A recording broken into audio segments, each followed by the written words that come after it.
a link with other colleagues after this. So this is a very brief, bite-size kind of webinar and overview, really, of eating disorders and difficulties amongst adolescents through the COVID-19 pandemic. My name is Josh Eldridge and I'm a clinical psychologist and service coordinator for the Merton Mental Health Support Team, supervising the EWPs across schools. This came about because essentially at the moment, one of the things that's happened through the pandemic is we've been very unsure what the effects on young people's health would be. And one of the very clear indicators and sadly adverse effects we are seeing is a substantial rise in eating difficulties and disorders that are significantly concerning at this time. So this is why we felt it would be helpful to offer a relatively short but overview of what's happening and how within your own school communities, within the remit of teachers and key support staff, how we can respond and identify increased risk of eating disorders.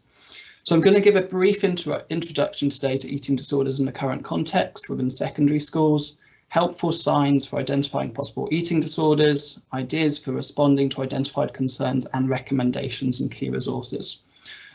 There may or may not be much time for questions, but if people do want to ask any questions, put them in the chat or a few minutes at the end. What I might have to do is just add some slides on the end for any additional resources based on people's questions or feedback. So let's get started. So at the moment, as mentioned, eating disorder services throughout the country are reporting a 3 to 4 times increase in referrals since the beginning of the COVID and through the COVID-19 pandemic. Dr. Simon Chapman at South London and Maudsley says, I've worked in eating disorders for 10 years and I've never known us to be so busy. Referrals since March have tripled. Now, whilst this is happening, it is helpful to know as schools is that there is a lot of recruitment going on in eating disorder services at the moment to increase the capacity to meet the increased demands. And also two anecdotally, but more evidence being reported at the moment of kind of trends of where we're seeing the increases most. So we're seeing them particularly amongst high achieving young girls who are really driven and have had clear future plans. So maybe those young people who are used to be very high achieving but have struggled to keep up with their academics or maintain a sense of control over their lives during this incredibly difficult time. We're also seeing some increases amongst people with heightened emotion regulation difficulties, so those who struggle with emotion regulation generally, who may be resorting to eating and controlling eating as more of a coping strategy that obviously has a detrimental impact on their emotional well-being and mental health and physical health as well. Just some background general statistics. So in the UK, around 1.25 million people are estimated to have an eating disorder. Most develop during adolescence, obviously not all, so it can develop at any time amongst any community, but the average age is 16 to 17, so that's a higher risk group. Approximately 1 in 4 young people who are diagnosed identify as male. The majority identify as female, but it's also important to note that there's an increased prevalence amongst LGBTQ+ populations. And I also didn't mention on the slides, but also amongst young people who are neurodiverse or have a diagnosis of autism spectrum condition as well. It's really important, I think, just to highlight now that eating disorders are really serious illnesses, and the physical complications, for example, of anorexia have the highest rate of mortality amongst mental health difficulties. So this is really putting it on why this is such an important conversation to be happening, and particularly amongst a time where there's an increase. Whilst that being said, there is hope. And approximately 80% of young people who access treatment for diagnosed anorexia or bulimia fully recover or significantly improve. So this isn't a condition or diagnosis that isn't treatable. It is generally very treatable, and the earlier we identify and intervene, the better the outcomes. I suppose one thing to mention as helpful is there's a number of schools of thoughts of why we're seeing an increase at the moment. There's lots of different ideas. One of those is that obviously during the pandemic, There's been a great sense of loss of control of so many areas of many people's lives, and for many people with eating disorders, and particularly, let's say, anorexia as well, control and a sense of control can be a key feature. So actually, young people have sought to control their eating as a way to kind of try and maintain a sense of control when lots feels uncontrolled. Now, that's just one idea, and obviously there's lots of compounding and contributing factors to bear in mind, but I suppose it's just helpful to hold that in mind as well. Okay, very briefly, just an overview of the key eating disorders and difficulties. You do, as school staff, and your school staff are not expected to know the different diagnostic categories, but just helpful as a brief overview. So first, anorexia typically involves a continued attempts to control or reduce weight and is typically associated with restricting eating, exercising too much, or both. Some people might make themselves sick, technically called purging, or misuse laxatives to get rid of food eaten. Bulimia or bulimia nervosa typically involves a cycle of eating large quantities of food and then trying to compensate via vomiting, taking laxatives or diuretics, fasting or exercising excessively. ARFID is a relatively newly identified type of eating disorder. Typically, it might present with young people who have sensory issues or be more prevalent amongst people with autism as well, which might involve kind of avoiding soft foods or foods of a particular colour, and or being very specific over what senses or what colours a young person might eat, or being very restrictive over a particular type of food that they might eat. Atypical presentations might include kind of anorexia or bulimia presentations, but are quite brief. Binge eating disorder, there's a lot of discussion amongst the research community about whether it should be categorised or not, but generally involves continually eating large quantities of food without feeling like you're in control of what you're doing for a prolonged period. So this is where it kind of hopefully becomes a bit kind of more practical in terms of what you can do in your school communities. And I wanted to bring this life to a bit with a few quotes. So this is a young person who's grown up, who's now called June Alexander. For a long time, I kept my eating disorder a secret. I lived in fear that it might be discovered. I worked harder than most and tried to hide what was going on, but I felt weak-minded, not able to cope like others, caught in a vicious cycle. One of the things to highlight is that the typical struggle with eating disorders is it does tend to be relatively secret. It tends to be the young people who there's a lot of shame and there's a lot of internal struggle, rather than the young people talking more outwardly about eating or eating difficulties. Obviously, all young people will need support and need kind of thinking with, but it tends to be more secretive when it is kind of a significant eating disorder. So that's one thing to highlight. So in schools, the kinds of signs that might be worth kind of thinking about in terms of eating and exercise is obviously noticing a young person who's seems like they've lost a significant amount of weight. That might present through their entire body. It might be that their kind of facial features are more gaunt. It might be helpful to know that the legs are the last part to lose fat when we lose weight. So if you see kind of someone's legs becoming extremely thin, that's can often be quite a worrying sign, as that's usually the last part of the body that would lose weight and fat and muscle at the end. If young people are wearing baggy clothes and covering up in warmer weather, that can also be a sign of trying to conceal changes in weight or an eating disorder. Change in eating habits and avoidance of eating in communal spaces.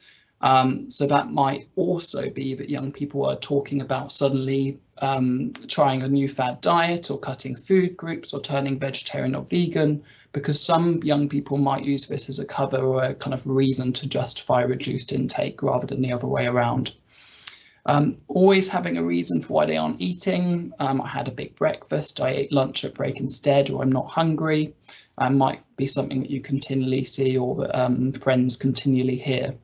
Strong interest in food and what others are eating without eating much themselves. You might also see young people over-exercising or a new enthusiasm for exercise. And obviously some of these things are hard to disentangle for post-COVID and young people generally being excited to get back to exercise, but it's just thinking about multiple of these signs and where they might indicate something else going on. Also, you've got young people who might start avoiding PE as a change in behaviour or getting changed in front of others. The second quote here is by Neve. So the one thing I was excelling at in my mind was anorexia. The thinner I got, the more fixated I became, and my body had no reserves. The impact of that stress on my brain had a really negative impact on my thoughts and mood. So I suppose one thing to highlight is that if for some young people having an eating disorder and maintaining it is about trying to keep control of something, one of the extremely detrimental sides of the vicious cycle is that through trying to keep control, they can lose control, because actually their physical reserves and the physical impact can really affect their mood, their academics, every facet of their lives, really. So over time, through that depletion or through those cycles, you might see other signs. So changes in mood and anxiety, the young person might become more flat, more anxious, less responsive. Grades becoming significantly more important on their sense of self or their well-being or their mood than they were before, and everything hinging on grades. Their academic grades might slip. They might appear a lot more self-critical and more pressure on themselves, or more tearful.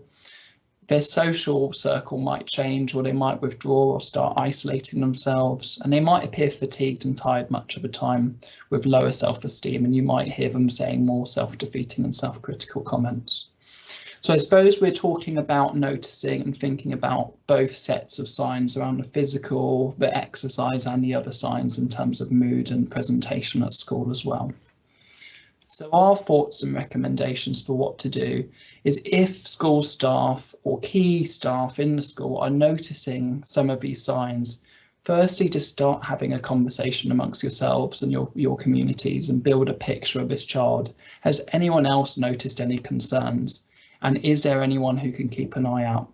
Obviously, we want to do this very discreetly, but it might be for some schools, if it fits with your school community, is there a TA or staff who's in there anyway and could keep their eyes out in terms of eating behaviours for generally a few students during that time? Now, we don't want young people noticing that that's something that's regularly happening, but I suppose if we're seeing that a young person is sitting there and not eating any lunch for multiple days, or those things are spotted anyway, it might be a bit of a cause for concern.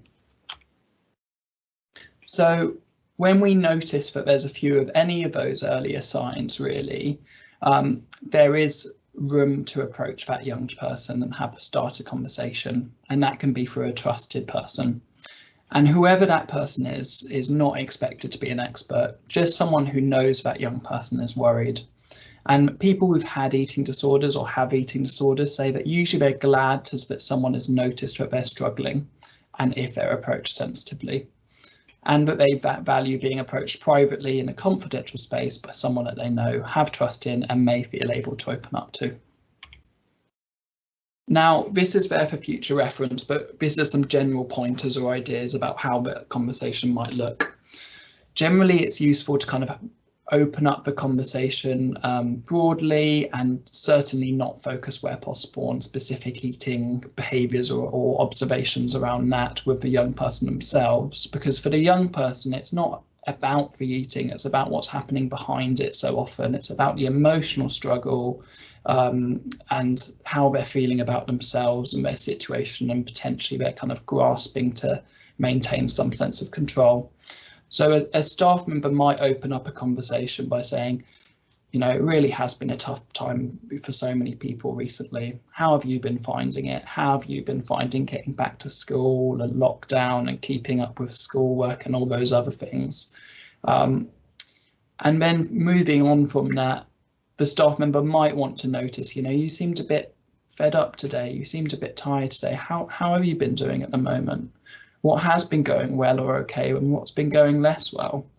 Young people with eating disorders might not be forthcoming. They might, and as a sense of that grasping for control potentially, they might deny that anything's wrong.